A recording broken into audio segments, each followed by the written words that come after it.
You know what? Let's deal with some local politics first. Now, just because it's a long weekend doesn't mean the business of government and opposition takes a break. And probably one of the busiest beavers in politics at the moment is none other than Senator James Patterson, the Victorian who's just picked up the shadow finance portfolio in the Susan Ley reshuffle, and who is, in a way, sort of continuing the campaign spokesman role he had during the election.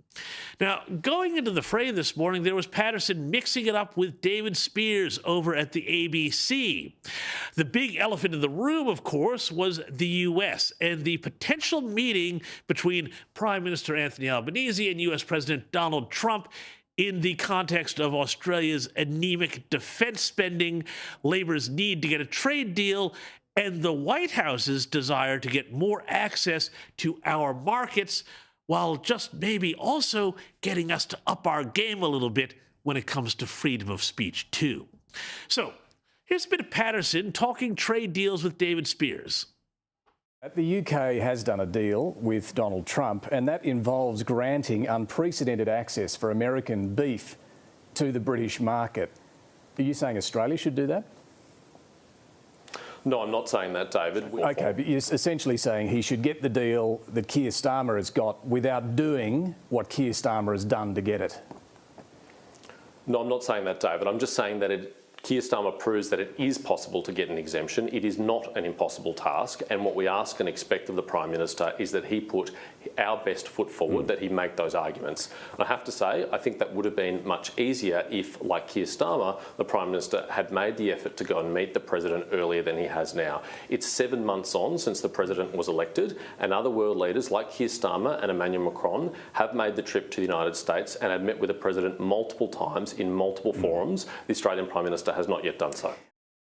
And you know what? He's right about that. The Prime Minister has not gone to Washington. He's only had a couple of phone calls that we know of. I suspect he's a little bit nervous about the whole thing. Meanwhile, here on Sky, Trade Minister Don Farrell would not be drawn on the question of whether or not Albo would even wind up getting that meeting with the president at next weekend's G7 summit meeting.